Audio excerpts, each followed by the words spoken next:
Have you ever seen a beaten dog, an abused animal? There's nothing sadder. It's a terrible thing. I've only seen pictures of it on the internet, and it's utterly unacceptable. It's just terrible. Uh, I'm going to be talking today about Anton Chekhov's short story Vanka, and there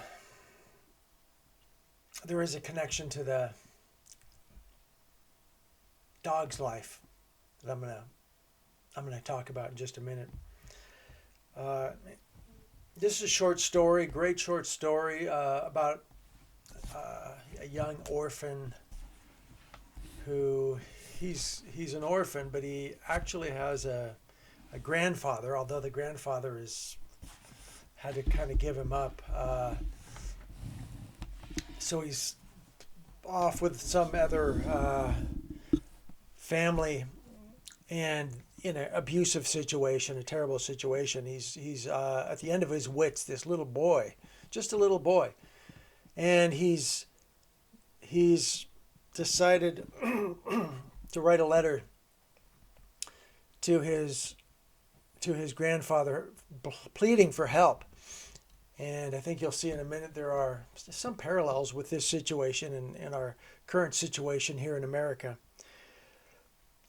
I'm going to read part of the letter to you just to give you a sense of what this is about. Dear grandfather, I'm writing a letter to you. I wish you a Merry Christmas. He's writing this on Christmas Eve. And all good things from the Lord God. I have no father and mother, and you are all I have left. It's such a sad image. A young child with no mother, no father, and a grandfather who is very distant. And he writes, yesterday I was given a thrashing.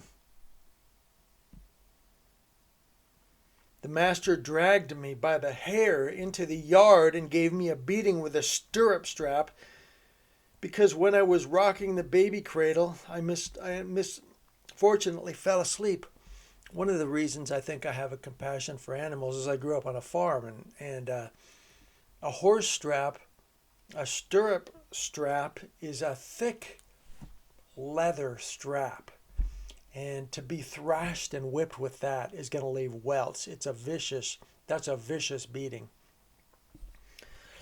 He writes, and then last week the mistress ordered me to gut a herring, and because I began with the tail, she took the head of the herring and rubbed it all over my face. The other apprentices made fun of me, sent me to the tavern for vodka, and made me steal the master's cucumbers for them. And then the master beat me with the first thing that came to hand, and there's nothing to eat. So you can see what kind of life this boy is living. He's being beaten, he's being abused, laughed at, miserable situation, and he doesn't even have a mother and father to have any sympathy for him. And I mentioned there's some similarities to our situation in America. You know, there were 4 million references to Child Protective Services last year. And of those, apparently around 656,000, around 20% were government workers actually found abuse. They actually found abuse. So about 20% of those reports were legitimate abuse cases, if I understand the statistics correctly that I'm saying. So we're talking 650,000 abused children, neglected children here in America. So this story, this Russian story by Chekhov from so long ago is very contemporary, and it has a lot of relevance to the world we live in today here in America.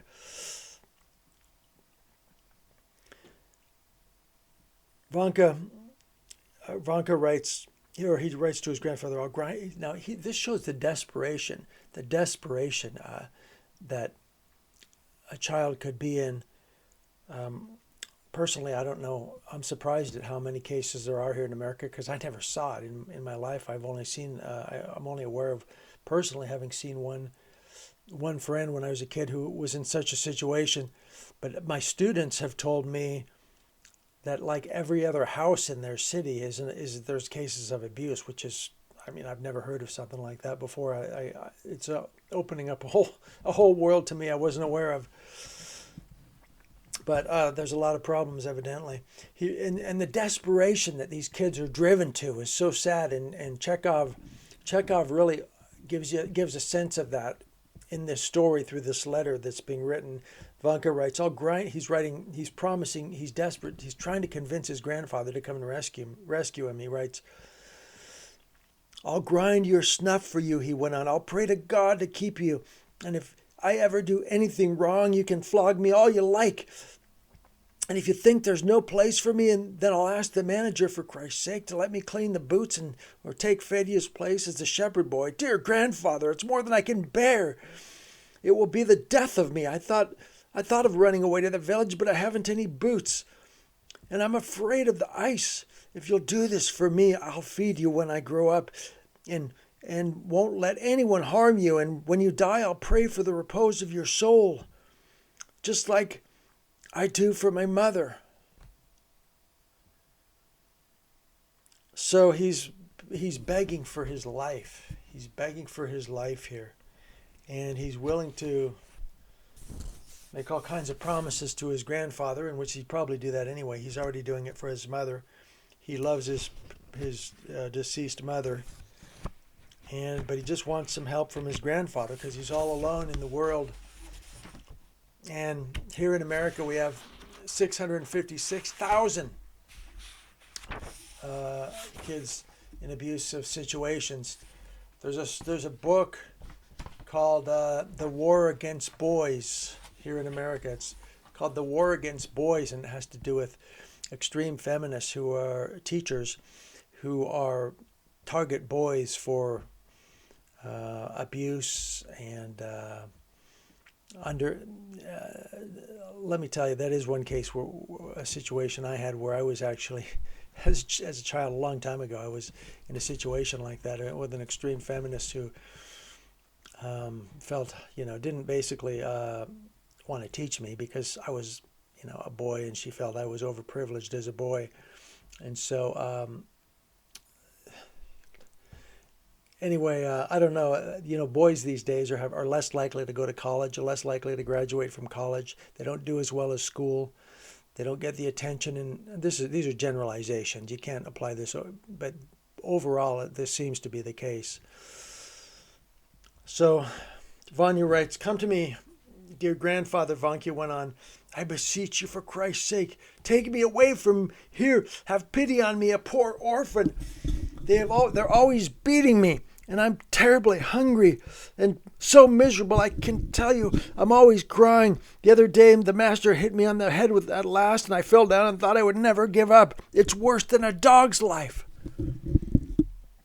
Now, what's he talking about? I brought up a dog before, but this is a reference to something that Elsie said earlier in the story when he described what he meant by a dog's life, his vision of a dog's life. He writes, "More than once they just about broke the hind legs of it." He's describing a dog. Just broke the hind legs twice. The noose was put around his neck, and every week he was beaten until he was only half alive. Yet he always managed to survive. And he's saying, my life is worse than a dog's life. Worse than a dog's life. And so miserable, I send greetings to him. So there you go. This is Chekhov's story, Vanka. The good news is it ends with a message of hope. With him falling to sleep on Christmas Eve and dreaming that his grandfather received his letter and was going to rescue him. So there's a lot in there. The story can really pack a punch when we realize that this is not only a story, but it is a story that really could apply to well over 650,000 little children who are in our country, and that's just in our country. Thanks for watching, and that's Chekhov's Vanka.